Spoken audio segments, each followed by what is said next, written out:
What is up, gamers? Welcome back to another video by me, WhiskerYT, on the youtube.com. Subscribe to youtube.com/UCW. I can't remember my URL, and I can't have a custom URL because I don't have 100 subscribers, which is exactly why you should subscribe to me. Anyway, don't mind all the background noise that you're probably gonna hear. There's nothing I can do about that, and it sucks. What this video is gonna be is, as I described it to a friend on Discord, I'm thinking of doing a podcast sort of thing with none of the things that make it a podcast, and it's just me talking about random things over some gameplay of a random game. Or, as that friend that I was talking to much more accurately described it, a rant video, basically. Anyway, so what I want this video to be is I'm gonna talk about games. Specifically, games that I have finished recently, and by recently I mean within the last, month. Starting with Final Fantasy 15. I finished this game, last month, and I thought, wow, this was really good. I love this game. I went and platinumed it on my first playthrough. That's how much I loved it, and it took not very long to hook me in. I loved the characters, and I loved the game. I thought the ending to the game was sad.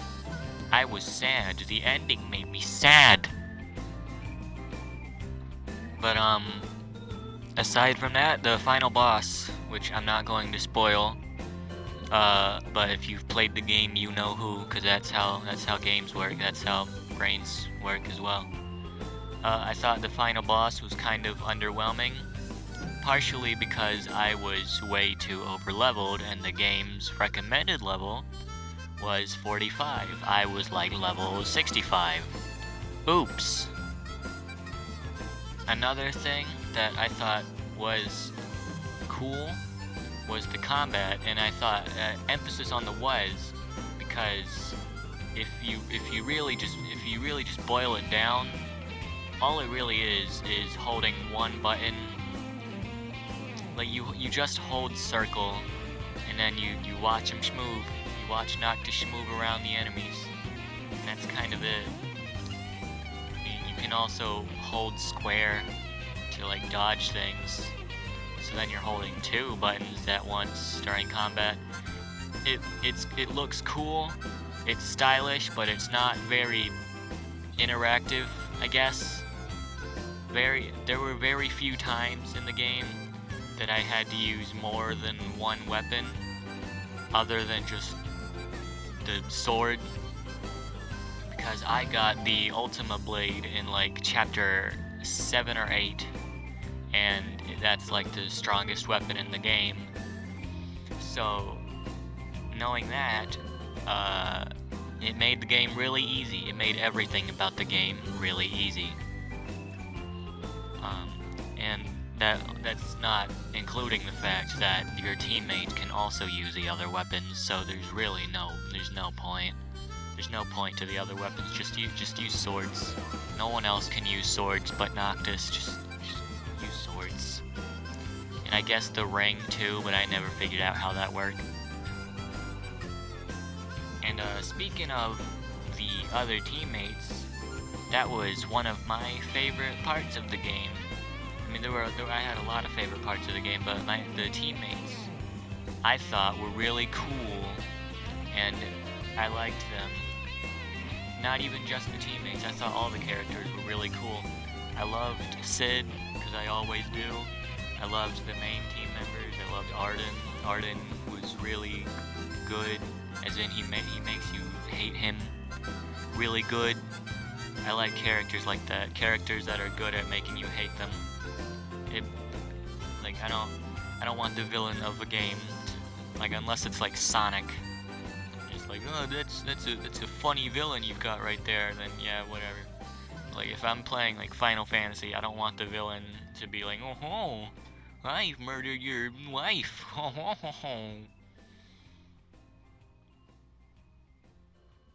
So anyway, moving on from the characters, the music in the game was not very memorable. I can barely remember any of the songs in the game except for the title screen, the battle music, and the credits, which is a cover of another song.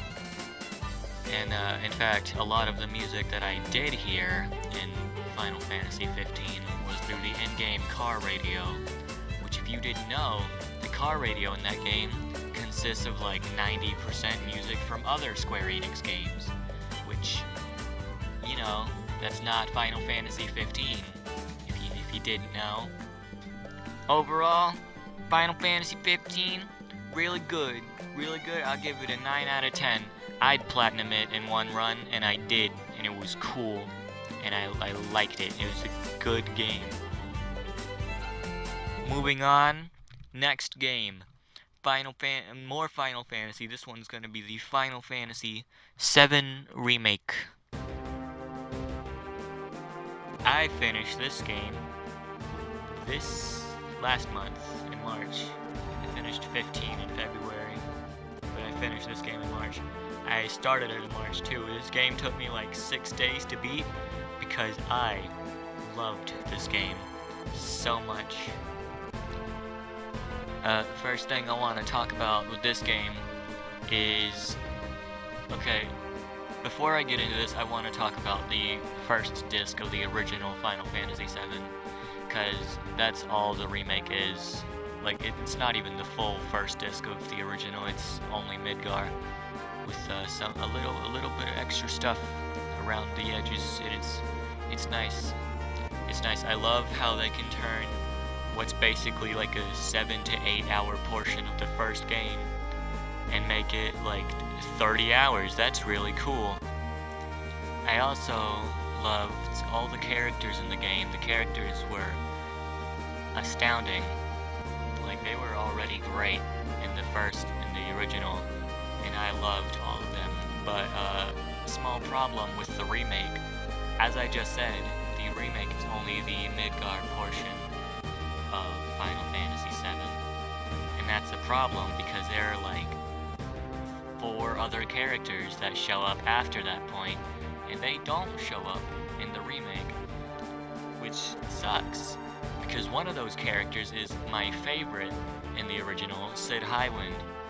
He was my favorite character in 7, and he is absolutely nowhere in the remake, which makes this, as I saw in like some random article that I'm not going to bother to look up again, makes this one of the only Final Fantasy games since the first one to not have a Sid character in it. And that sucks, because Sid was really good. I loved Sid. Aside from that, Yuffie and Vincent were also missing, even though they ended up giving Yuffie his sort of DLC expansion, but only for PS5. And take a guess who doesn't have a PS5. It's me. I don't have a PS5. There's also Vincent, who doesn't show up, which, I mean, I liked Vincent. Vincent looked cool, even though he really didn't do a lot. And also Kate Sith. Kate Sith appeared in like one cutscene, but who cares? Nobody likes Kate Sith. Nobody likes Kate Sith.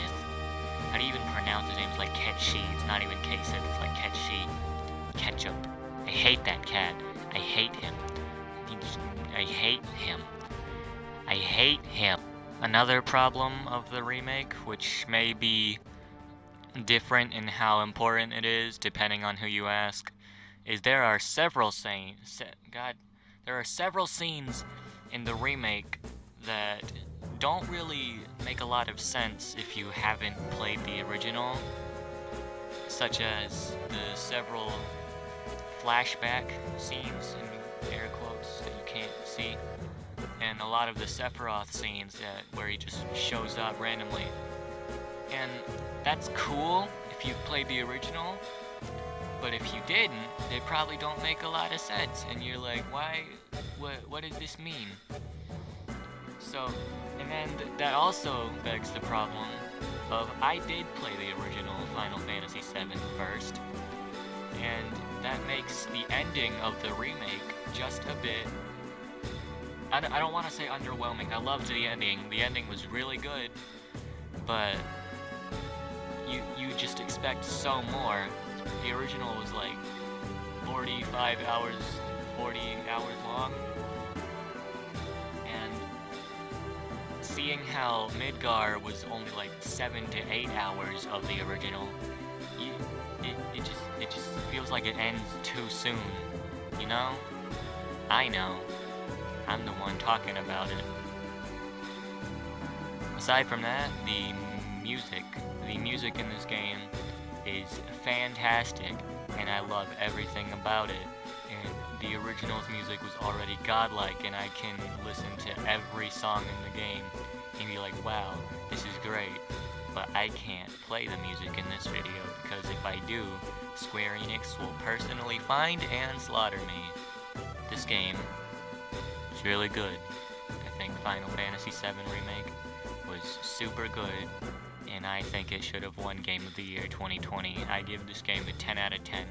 It's my favorite Final Fantasy so far, even though I've only played like 3 of them. The next game I want to talk about isn't Final Fantasy. This one's just gonna be the Ace Attorney trilogy, and I'm not gonna talk about it for long because I don't have a lot to say. If I had to rank the first 3 games, my favorite's probably 3, and my least favorite is probably 2.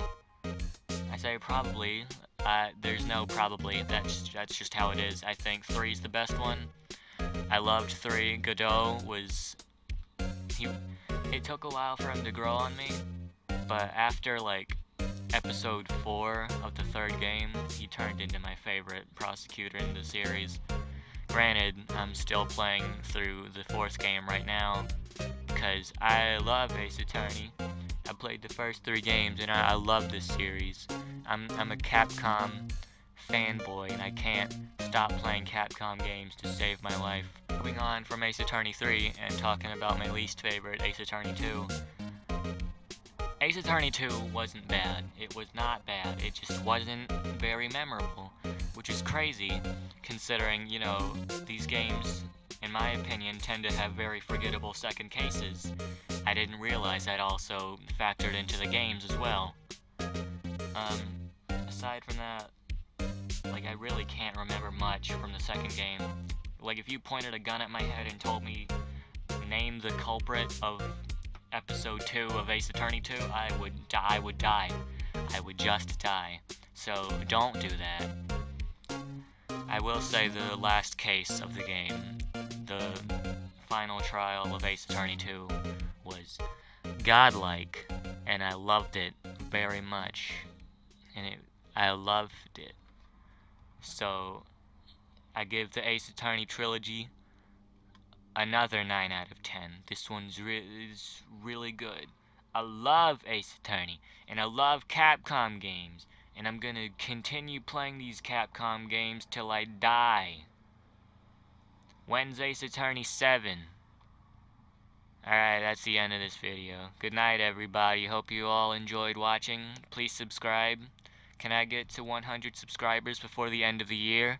No.